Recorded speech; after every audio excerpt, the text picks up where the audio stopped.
All right, how's everybody doing? This is the Comic Samurai. I want to welcome you to my next video. And tonight, we're going to be looking at my favorite controversial comics. So let's go ahead and jump right in. First up, we got this Action Comics number 309. Now, this came out in late November of 1963, about 1 week after the assassination of John F. Kennedy, the president at the time. Now, this is significant because JFK makes an appearance in this comic book. It was right after he was assassinated, and this is him on the cover in disguise as Clark Kent. Now, he was recalled by DC Comics, but a lot of these got out. I doubt very many got returned or recalled appropriately. But it had to be shocking for kids and adults alike to open their comic book and see the newly assassinated president making an appearance in this comic book. Next up is Assassination Classroom, and this one is very personal to me.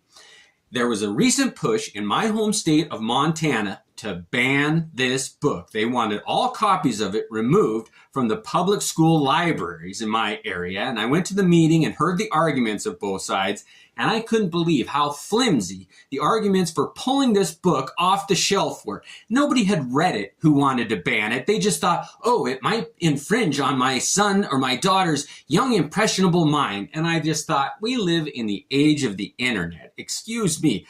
But if kids want to see disturbing images, they're not going to go to the library and check out a comic book. They're going to go to the internet and have free reign there. It's 2024. Are we still really talking about banning books, especially a comic book? And I've read this and seen the panels and the issues that they had a problem with. And all of the students who read this book and spoke passionately about how it helped them through times of crisis just strengthened the point that this book is not one that should have been banned. And I'm glad to say that you can still get your hands on copies of this manga comic.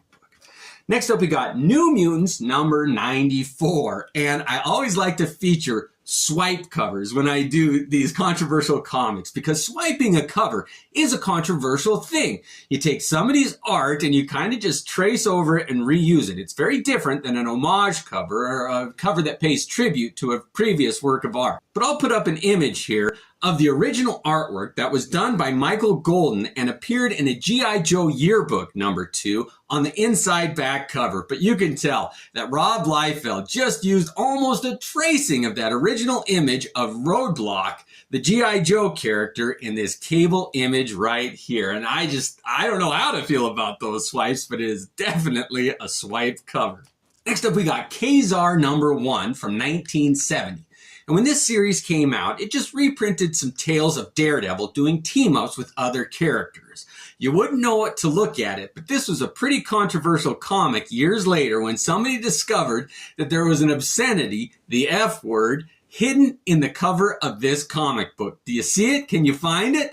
I'll do an image and zoom in where it's at, but this beautiful cover did kind of have a controversy because of that hidden word. Now, I don't know if it's intentional or not. You've got to kind of use your imagination, but I love covers where there is a controversy like that, where it's arguable whether or not the artist tried to pull a fast one, and this is a perfect example of that. Next up, we got Daredevil number 191. And when Frank Miller returned to this series with this issue, he wanted to wrap up the story between Bullseye and Daredevil. And on this one, Bullseye is kind of comatose or paralyzed, and Daredevil goes to visit him in the hospital, and he brings a handgun. And the whole issue revolves around Daredevil, Matt Murdock, playing a game of Russian roulette with Daredevil. And it does involve a child holding a gun in the story at one point too. And that's always controversial, but that image of Daredevil pointing a gun at Bullseye's head, who's helpless to defend himself, and pulling the trigger multiple times, playing Russian roulette with him, was controversial. It didn't help that at the end it's revealed that there weren't any bullets in the gun, but that was beside the point. This is a controversial, beautiful, compelling comic, and it's one of my favorites, done by Frank Miller. Next up, we got Elektra Assassin. Now, this was an 8-issue limited series written by Frank Miller, illustrated by Bill Sienkiewicz.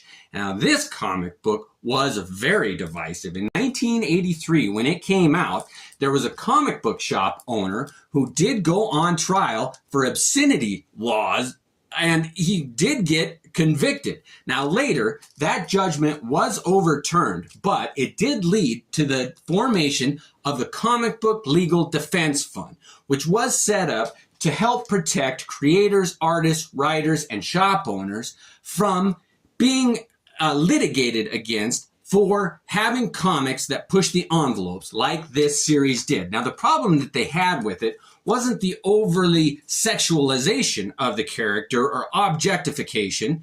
It was that it dealt with the occult, that they thought it was full of satanic influences on this Elektra assassin series. Now, I've read this, and that is a stretch. If any competent person read this comic book, I think they would find it hard to believe that there was a satanic influence in that story. But it did go to court, and it led to that development of the CBDF. And I think that that's a great thing. And I hate to see something have to go through such a traumatic experience, but maybe some good did come of it. And this Elektra Assassin, it really was a different comic book that was controversial. Next up, we got The Savage Dragon number 31. Now, this is the unedited version of this comic book because they did come out with a censored version. And right here in the Image I logo, it's got God is Good written on it. So if you have that text, you've got the censored version. But in this one, God, the character there, that is trademarked by Erik Larsen. I love that. In the opening indica of this comic book, it says Satan, God are copyright trademarked by Erik Larsen. Anyway, so Erik Larsen has a trademark apparently on the comic book character God. But in this one, God drops the F-bomb. He says the F word front and center. There's no mistaking, and it was controversial at the time. One of my favorite comic books. What a great throwdown between Satan and God. Next up, we got Doctor Strange number 15. Now, this is probably the most famous controversial comic that I'm going to show in this video. Now, this one involves the Christian performer, singer, Amy Grant, and this is her image, and it's from one of her album covers. The photographer who took that picture owned the rights to it, and he sold that to Marvel for them to print on this cover. Now, that wasn't what led to the lawsuit that Amy Grant's people brought against it. It's that they didn't want her image or her personality being tied to the occult. And Doctor Strange, they thought, was kind of a sorcerer or dealt with demonic things or Satanism again, but they did not want that association of Amy Grant and the occult. And it went to court, and Marvel did have to settle out of court. And I bet you they regret running this image. It has been reprinted, and they have removed that image of Amy Grant on the cover. But what an interesting story of a photograph being used without permission on the cover of this comic book. Next up, we got Flex Mentallo number 1, and this was another comic book that led to a lawsuit. Charles Atlas, who did all of those Get Buff advertisements on the back of comic books, sued DC Comics for using the likeness of Charles Atlas. Now, people argue that Flex Mentallo wasn't an exact duplicate of Charles Atlas, that it was parody, which is not illegal. But if you read this, it's not exactly a parody either. But you have to admit that there is a bit of a likeness, especially on this Doom Patrol number 42, where Flex Mentallo does make a cover appearance done by Simon Bisley, and it is very like the likeness of Charles Atlas. But it did lead to a lawsuit, but I think it was thrown out, and DC won this battle, but it probably cost them a lot in legal fees. But it's just interesting how there's a fine line between parody and copyright infringement. Next up, we got Fantastic Four number 278. I'm going to be moving into a couple examples here where mainstream comic books use racial slurs, or it's just controversial because of racial issues. And in this one, Johnny Storm, the Human Torch, is walking with his girlfriend, Alicia Masters at the time, and they see these posters up, and somebody has spray painted or put stickers on it that have the N-word used on it. And that was pretty controversial at the time. And Johnny Storm does confront the child who was putting those up.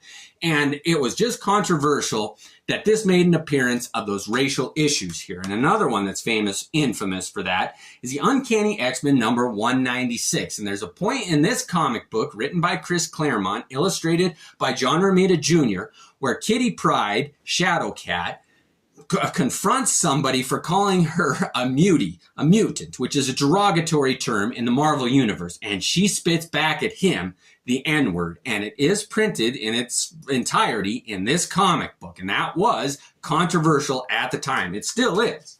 Next up, we got X-Men God Loves, Man Kills, one of the first graphic novels that Marvel put out. Written by Chris Claremont again, and again, it deals with the same type of issues of mutant haters, muties, that term, and the N-word used in this comic book. Next up, we got Adventure Comics number 415, and this is one of my favorite examples of a controversial cover on a mainstream comic book. Now, this one from the Bronze Age depicts Supergirl on the floor there, being dragged by her hair to the bedchambers on a wedding night, and all of that alludes to sexual assault on Supergirl. And that illustration, I gotta admit, is shocking. I don't know if it's appropriate for kids or not, but it does lead to a great controversy. And this is one of the oldest examples that I have, and it is one of the most blatant where this image is controversial. It definitely sparks an argument or a conversation at least. And I love comic book covers that do that get you thinking, start a conversation, like this Green Lantern Annual #1 from 1992, which has an image on the cover of Hal Jordan striking a female superheroine in the face here. And there is blood, and it shows the impact of the blow right there. Now, Hal Jordan was under the control of Eclipso at the time there, but any time that there's abuse, and that blatant of abuse of a female character on the cover, you're going to run into controversy. And that's a pretty good example right there. All right, I always save the best for last. Next up, we got Zap Comics. Now, this was an underground comic here, and I didn't think much of it when I bought it. But just recently, I found out that this is the first appearance of a character created by R. Crumb, that famous underground artist, named Angel Food McSpade. Now, she was a character who was an archetype of an African-American female who was a parody on sexualization and just the image, the epitome of kind of a sex objectification of a female character in a comic book. And it raised a lot of objections from people at the time when this came out and when it was discovered. However, if you read the comic and you looked at it, it was so clear that R. Crumb was satirizing the issue of sexuality and fantasy that it's hard to make a case that it should be that offensive. It was so over the top that nobody could argue that he was trying to really make a case for it. In any event, that character, even the name, Angel Food McSpade, does have undercurrents of racism and over-sexuality to it. Anyway, this was just the first half of my ongoing series of controversial comic books. My second half is going to be the most extreme examples that I could find where people actually went to jail, did hard time for their printing of their comic books. So join me then, but let me know which controversial comic books I forgot. A lot of these came from your suggestions from my first video, so be sure to check that one out too. But catch me next time. As always, thanks for joining me and have a great night.